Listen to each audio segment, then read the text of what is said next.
kaay gannaaw ba ma ooyee Pape Alé Niang bu RTS fii réew mi toll situation économique actuelle bu réew mi nag faw ñu waxtaanee ko ndax xam ngeen ne suñu koom mi ngi sukuraat te ku sukuraat yaakaar naa ne lan moo ci des ku sukuraat rek c'est parce que yaa ngi fayallaaw li mantulaay ci ndax fayallaaw mooy da ngay waaj a rot mi ngi nii léegi ñu ne la fatiha salaatul fatiha nga ñaanal fi daaw ko fa mu jëm na ko gënal yàlla na ko gënal fa mu jóge yàlla na ko yàlla xare àjjana l'économie Sénégal gi nag daanaka boo moytul fa la ñu jëm mu ngay sukuraat le front social moom wax fa dëgg neex yàlla gis nañ ko ci journal bi secteur boo laal ña ngay jàmbat ñii ay salaire la ñuy jooy ñii nga xam ne ñu ngi naan wax fa dëgg ay prime la ñuy laaj ku si nekk la ngay jàmbat mi ngi nii ay accords yu ñu signé woon ba léegi ñu ne nañ ko te nañ ko appliquer le front social gis ngeen menace bi si am la république mobilisée pour des intérêts partisans jamono ji nga xam ne daanaka réew Sénégal mi ngi mel ni yaramu màggat foo sa laal day metti ñu gis ne kon suñu njiit yi defuñu lenn lu dul waxtaane jubboo nañu jubboowuñu coalition Diomaye Pastef ba fii ñu toll nii mi ngi nii lii moo tardé réew mi au lieu de gouverner on est dans la distraction au lieu de relancer notre économie déjà à terre on s'amuse yéen a kaay bay wax de nee na la note souveraine tombe la dette explose bor ba moom antalatuñ ko wax fa dëgg neex yàlla investisseurs yi fu mu nekk nii nee nañ wax fa dëgg du mooy nañu Sénégal de ñu ngi ci réewu dend ndooy borom xaalis yi di dugal seen xaalis fii ci réew mi génn nañ fi seen xaalis bi yàgg ña ngay daw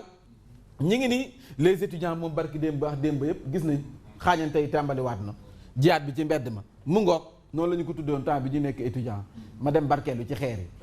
noonu la ñu ko tuddee woon et l'État organise un débat secondaire pour passer le temps wax fa dëgg neex yàlla nag est-ce que fii réew mi toll nii gaal gu bët nee fu ne ah ma gaaw Yacine na ma gaaw pression question simple brutale presque tabou nee nañ le Sénégal est-il maudit ah ñun est-ce que dafa am ku ñu tooñ est-ce que tooñ ñu wàllu yu Diomaye et le bâtonnier de l'ordre des avocats scrutent les failles du système judiciaire Diomaye ngay def ay audience rek mu ngay dalal ku ne mi ngi ni ci yéenekaay bi waaye nag waa coalition Fagaru bu Abdou Karim Fall nee nañu ñoo ngi ci coalition Diomaye président ba sagar di xeeñ jamono joojee nag Mamadou Ndione maire bu Diass ci dette bii nee na il faudrait pas exclure des discussions franches allant dans le sens d'une modification de ces conditions et modalités de paiement yéen kaay bi daal na ci dikk na également ci Mamadou Fofana journaliste bu mag bi ci Sen TV démb déglu nañu ko mujj nañu ko bàyyi mu dellu këram mi ngi nii toog ci liggéey ko l'informé exécution budgétaire du troisième trimestre boom fiscal la ko tuddee panne d'investissement recette yi moom maanaam dañuy dompat ci askan wi moom vert moom mojji dompat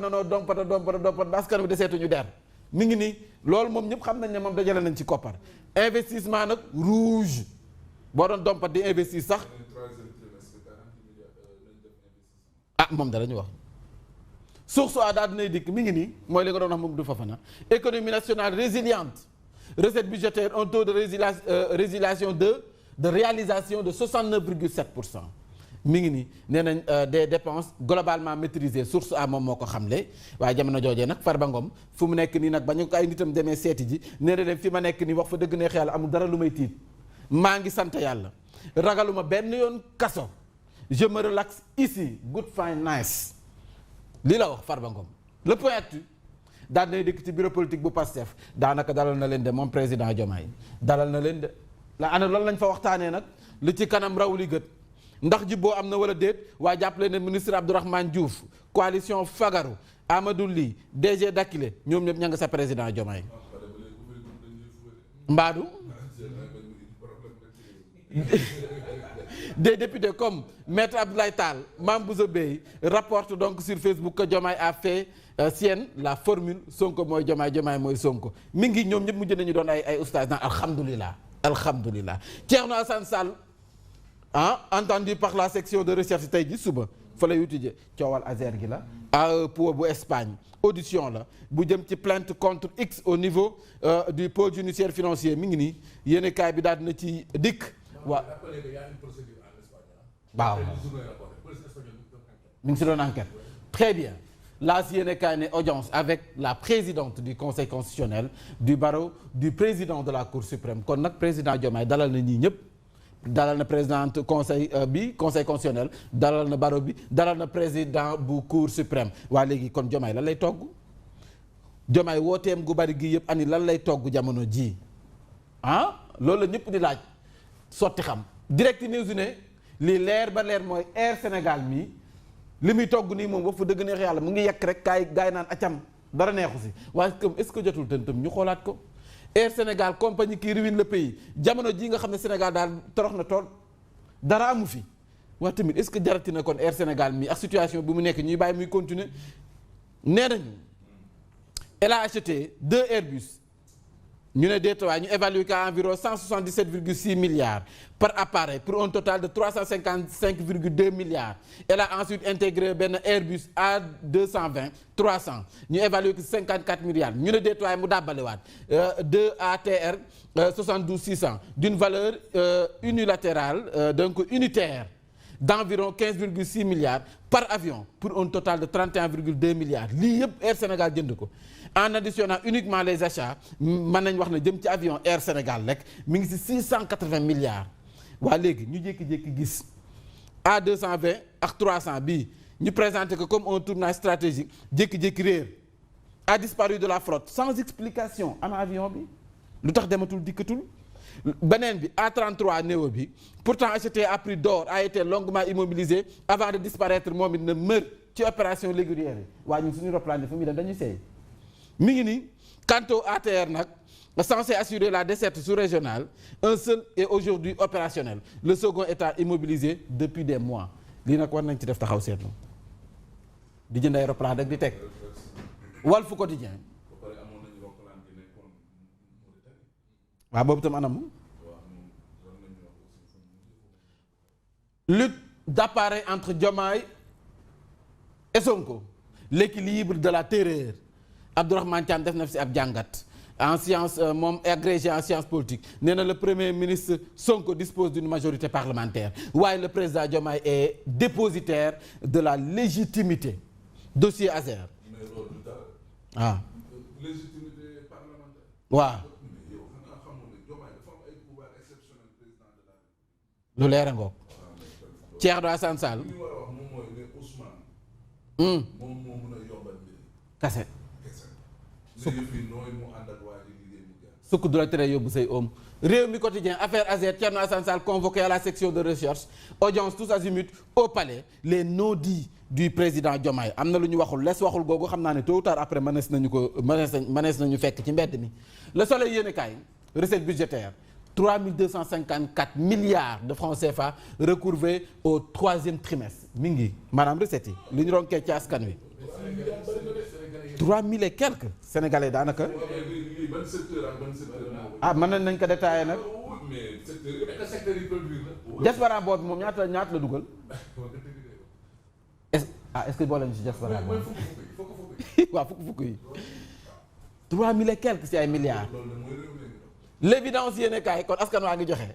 réunion secrète au palais réunion secrète Sonko moo Diomaye en tout cas mooy bi sax en rouge la ñu ko def waxtaan nañu am déet li ci kanam raw li gët ni gëm naa ne comme lépp li nga xam ne waxtaane nañ ko ci mbedd mi póotu mbedd ma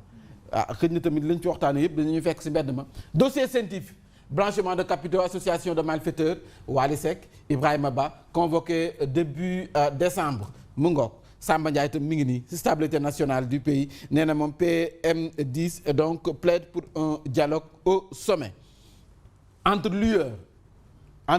et l'heure retrouvailles annoncées entre Diomaye et Sonko la rencontre sans concession au palais entre le président et des responsables du PASTEF kenn xamul nag lu ci wunde mais lu mu ci manti doon nee nañ président dalal na ay responsables yu PASTEF les vérités de Abdourahmane Diouf depuis Belem yéenekaay bi di l'Observateur sekk na waxtaan ak moom les Échos daal dinay ñëw ak njaboot gi nga xam ne ñu ngi dëkk sa Columbus États-Unis benn njabootu sénégalais la daanaka dañoo lakk 3 morts et 2 blessés l'enfant lâché au projeté par la fenêtre dans un état critique lakk gi doy na waar de ma nga xew sa foofu nga ne lan sunu micro yi jërëjëf 1000 milliards de salaire 40 milliards d'investissement les dons seulement 52 milliards déficit budgétaire nee nañ 1059 milliards à fin septembre mu ngi noonu seulement 52 milliards les dons jërëjëf. Signe de désescalade, Diomaye reçoit des membres du bureau politique mi ngi nii le quotidien yéen kaay ñëw na ci rencontre boobu waaye nag Ousmane Sonko écourte ses vacances retrouve le 9e étage conseil dafa jeex am déet am nag dafa ñëw rek continuer ay vacances am fii lu mu ci manti doon conseil des ministres tey la dinañ xam ndax dina siéger am déet lu mu ci manti doon it exécution du budget le gouvernement bi moom mi ngi serre la vis ñu ngay gën di serrer rek G7 mi ngi nii réchauffement du front social dans l'école le G7 passe à l'acte tey grève générale la ñu woote Vox Populi daal di ñëw ci retrouvailles Diomaye Sonko quels sont les dessus du compromis la ñu waxtaanee seen biir daanaka yéen kaay bi nee na waroon nañu ko xam nag le peuple quotidien nee na le Sénégal au bord du gouffre quand Sonko transforme le pays en terrain de guerre politique Sénégal nekk ci ay jafe-jafe nee na Sonko jël réew mi daal wala def ko nag terrain politique di ca defante yéen kaay boobu le peuple moom moo ko xamle en relief le Sénégal maintient le cap budgétaire malgré les investissements encore timides fiasco la wax moom le Dakarois gel des importations de bananes fiasco la mesure a entraîné une chute importante de l'activité des commerçants du fait des complications liées au stockage mi ngi jëlee nañu importation banana bi waaye sunu banana bi fi nekk nii problème stockage moo tax daanaka mesure boobu ñu jël feeñul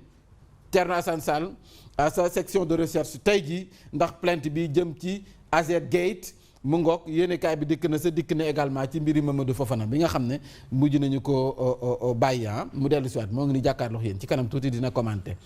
ayca mi ngi ana kii Oja mi ngi jaaxle Oja mi ngi nii dafa teg Ousmane Diomaye ci attaaya gi moo doon xel li waa jàng sa ginnaaw naan sama kaas